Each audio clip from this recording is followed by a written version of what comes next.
Winning a massive television singing competition looks like a dream come true.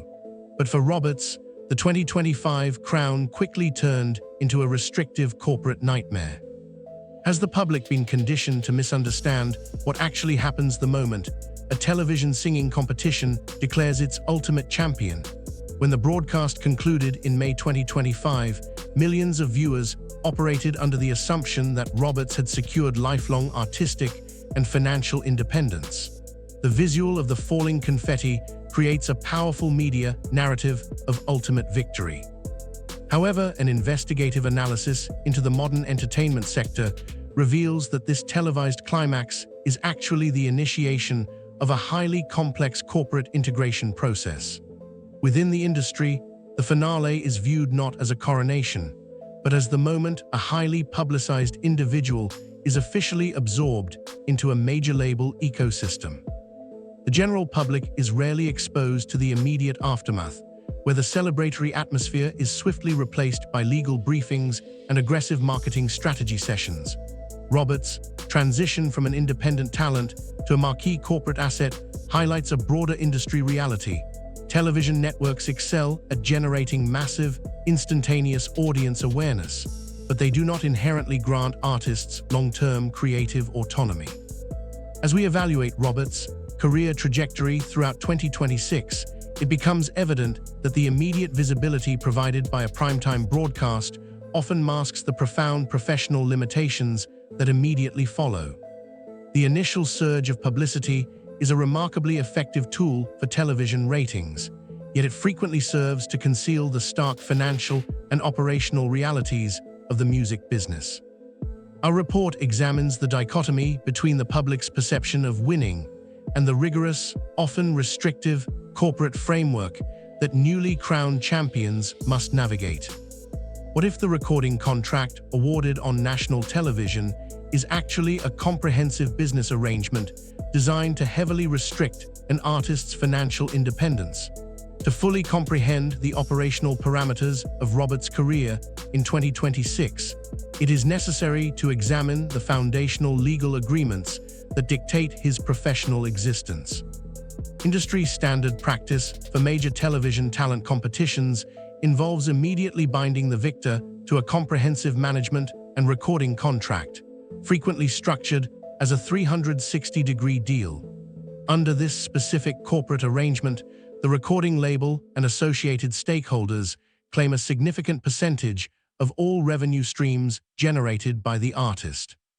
This encompasses not only digital streaming and physical record sales, but also live performance ticketing, merchandise distribution, and lucrative brand partnerships. Consequently, Roberts was immediately positioned at the center of a high-speed, capital-intensive rollout designed to quickly recoup the network's substantial promotional investment. While this strategy guarantees immediate mainstream visibility and high-profile media placements, financial analysts point out that it fundamentally alters the artist's operational freedom. Roberts functions within a highly structured corporate hierarchy where major creative and logistical decisions, ranging from musical direction to promotional scheduling, are subject to strict executive approval. Furthermore, the massive financial advances associated with these high-profile victories must be fully recouped, meaning the artist may not realize actual royalty profits until the label has entirely recovered its initial expenditures.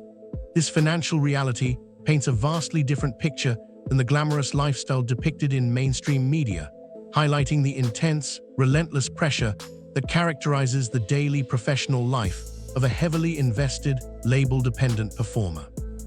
How much creative control does a newly crowned pop star actually retain when millions of corporate dollars are heavily invested in their debut release?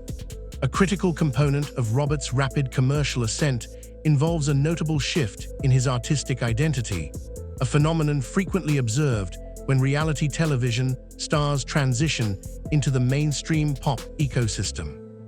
During his time on the broadcast, Roberts cultivated a dedicated audience through his raw, authentic, and emotionally resonant vocal performances. However, industry critics and market analysts have noted a stark departure in the production style of his debut studio recordings in 2026.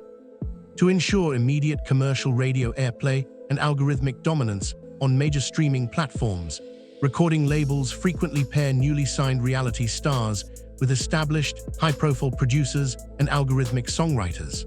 The primary objective of this collaboration is to engineer a commercially viable product that seamlessly aligns with current mainstream pop trends, often at the direct expense of the artist's original sonic signature. This strategy is designed to minimize financial risk.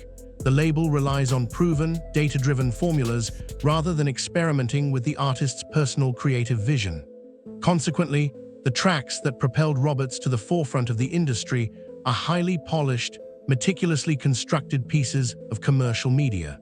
This dynamic raises a compelling question regarding artistic agency in the modern music business.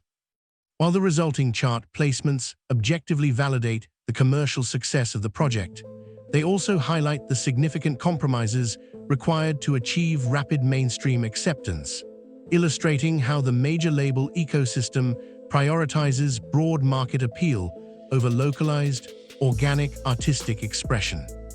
Other grueling promotional schedules demanded by major recording labels, creating an unsustainable and hazardous environment for newly signed artists. The logistical reality of transforming a reality television victor into a globally recognized pop star within a single calendar year demands an incredibly punishing and relentless itinerary. Investigative reports into the standard promotional cycles of major label priority artists reveal a high-pressure schedule specifically designed to maximize media saturation before the public's attention wavers. For Roberts, this has translated into a rigorous, heavily monitored daily routine consisting of early morning television broadcasts, extensive national radio interviews, cross-country logistical transits, and late-night recording or rehearsal sessions. This level of constant, uninterrupted exposure is deemed strictly necessary by executives to sustain the momentum generated by his television victory, but it exacts a significant occupational toll on the individual. Entertainment industry health professionals have frequently cited the severe physical and psychological strain associated with these accelerated rollout campaigns. The artist is essentially required to perform continuously, functioning as a tireless ambassador for their own highly monetized brand while navigating extreme sleep deprivation and the unrelenting pressures of sudden, intense public scrutiny. While corporate public relations teams carefully manage the outward appearance of effortless success and vitality, the reality is a highly demanding, exhausting professional existence. Maintaining peak visibility requires the artist to subordinate their personal well-being to the strict demands of the corporate schedule, highlighting the hidden, occupational hazards of manufactured celebrity in the modern digital era.